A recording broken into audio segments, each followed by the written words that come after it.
Good afternoon and welcome back to, well, something electrical anyway. Looking at this drive here, something I was just taking a quick look at, and I've got it here on the kitchen table because my workbench is currently covered in a TV that's all pulled apart. I just decided to do this in here as just a quick little thing.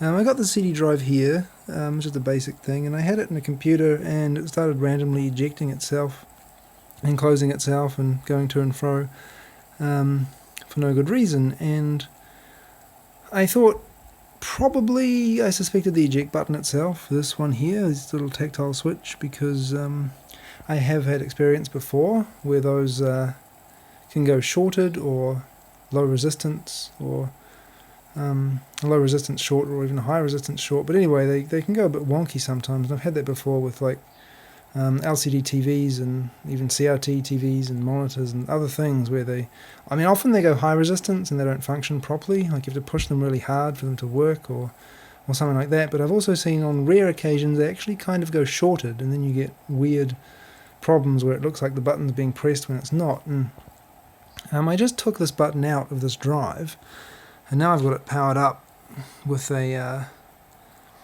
with this power supply here, just running, and so far it's working normally. It's not ejecting itself and everything at all, so I suspect that could well be the button that was the problem. And I traced the circuit back. Interestingly enough, I got my multimeter here and I tested that. I tested across the button because the last one of these I had that was faulty, it was reading like 30 ohms, even when it wasn't being pressed. So I thought I'd check that first. It said 0 ohms. I mean, not 0, it was infinite. It said 0 when I pressed it. It seemed to be all perfectly fine. I traced the circuit back and the button basically goes between ground and one pin of the main control IC, so I figured, there's only two possible answers, is that one, the button is bad, or B, the controller IC is bad, and obviously I'm not replacing that because what's the point? There was no decoupling capacitor or anything anywhere that might have been shorted. That's also another possibility. So I didn't. I just thought, well, the only thing I can do is just desolder the button, power up the thing, and see if the problem is still there. And it seems like it's not. So most likely this button is faulty, possibly only showing up under, when it actually has power, when there's enough voltage to maybe cause some kind of breakdown inside. Maybe the voltage on the tester just isn't high enough.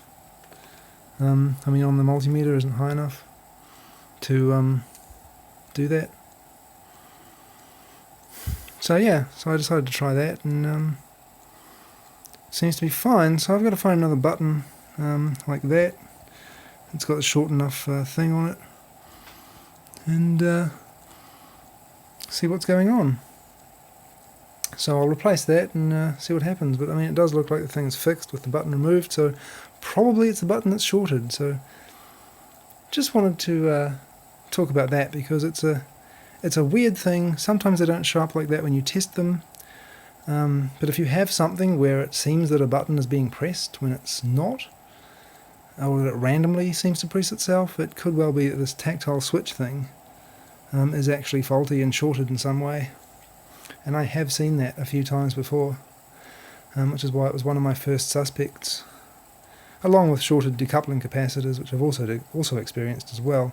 Like the ceramic ones, they can go shorted and cause the same effect. But anyway, so I'm just going to replace that as soon as I can find one that's right, and then I'll be able to give it a test and see if it works. But I'm pretty sure this is kind of conclusive, showing that most likely it was actually the button. Alright, so I had a look through my button supply and I did find some here. Given the amount that are in there and the quantity on here, I don't think that's the correct number. It might be, I'm not sure. Yeah, that's a bit strange. Oh no, here's the other bag that bag was in. That is the same number, and that was 23, so maybe 23 in that bag and 7 in that bag. yeah, sometimes they do that when they don't have enough stock. They'll put some from one warehouse in one bag and some from another warehouse in another bag, or possibly I ordered those at different times. I don't know. Anyway, I got some new ones there, and there's where I took the old one out. So I'm going to put one of those in here, and then I'll test it again and see what happens. I can't really imagine what else it could be, unless there's some really weird fault with the main controller and it only happens when it's plugged into the computer or something, but I'm pretty sure it's probably the button. Like I said, I have experienced this kind of thing before with buttons. These little buttons do seem to go a bit wonky sometimes. So anyway, I'll put that in and see what happens. Hopefully it'll work. Alright, so I switched power supplies because the other one was being weird and I couldn't get a good connection with the PS on pin. So I switched to a different one over here. It's going. And I got the drive powered up with a new switch in, and so far it's behaving normally. There's no weird ejecting happening by itself. If I just press the button there, it opens normally. And if I press the button again, it closes normally. So it seems to all be working normally now, which is great. Yeah, obviously I'll have to try it in the actual computer, and hopefully it's not some kind of issue with the actual data interface or something doing something weird, but I'm pretty sure it's probably the button, and the fact that it's sitting here not ejecting and going in and out by itself about 20 times a minute is probably an indication that it's fine. So yeah, that's a thing. That's a good tip, a good hint. Like I said, these buttons can and do go faulty, and they don't always show up bad when you test them for continuity. They may sometimes look perfectly fine, and the only real way is just to replace them and see what happens. I don't really know why they fail in this way. I mean, there is a sort of corrosion around the front of this drive, so could be moisture got in and affected it in some way. I'm not sure. I do kind of think that's probably how it happens. Maybe there's some kind of corrosion growth inside the button or something, or just moisture in there anyway. Definitely I think some kind of corrosion or tarnishing occurs when they go high resistance and don't work properly when you do press them. But yeah, the actual method of failure where they go sort of shorted, I'm not entirely certain what actually causes that. But it does appear to happen on some occasions, so something to look out for. If you do have a device where the buttons seem to randomly press themselves, basically, that's what it acts like, then yeah, especially if it's a little tactile switch like this, they do seem to be quite good at failing in that way sometimes. I'll put this back in the computer and see how it goes, but I would say it's most likely fixed. Alright, so the driver's back in the computer, and I've actually tested it for about a week now, and I'll just turn this computer on. You see the light flashes, and it does not eject. It acts perfectly normally now, and it has done so ever since I changed that switch, so I'm pretty sure that was the problem. As I really expected, because I have noticed this sort of thing before. So again, I press the button, it ejects, and if I press the button again, it closes, and it only does that now when I actually press the button, which it did not do before.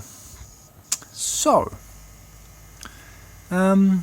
yeah, so if you have any device, CD drive or something, that's randomly ejecting and closing itself, or if you have anything else even, like even the power switch on the cases, I have had those go faulty too before, and they act like they're being pressed when they're not. But anything really, like a monitor or a TV or a CD player or just anything that uses those little tactile switches for the interface, if it acts like buttons are being pressed when they're not, quite possibly it's one of those switches has gone shorted or whatever it is that they do. Again, I have no idea what the actual failure mechanism is. I can only assume that possibly moisture or corrosion growth inside or something. The other thing that can happen too is often they go like high resistance, which can be okay with something like this, where it's just one button just going straight to a digital input. So even if it's like acting like it's 200 ohms or something, it'll still work. But I have noticed, like in other things like TVs and other stuff, often what they'll do is they'll multiplex a bunch of buttons on one analog input by using a resistor divider sort of ladder, and each button will then produce a different voltage, and they measure that on the analog input. So if you have the case where, like, say you're using a TV or a monitor and you press, say, like volume up, and instead it gives a different function like brightness down, or some other sort of thing, I think often that's a case of the button is actually going high resistance, and it upsets the voltage divider, and the analog input on the microcontroller or whatever is reading it as the wrong button, because the voltage is not what it expects for that particular button. And yeah, I had that on an LCD TV once, and like practically all the buttons were faulty, and none of them would produce the correct function that they were supposed to. So just replacing all the switches solved that problem as well.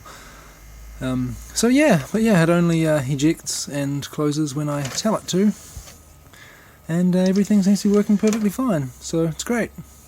After a week, I'd say that's definitely proves it's fixed.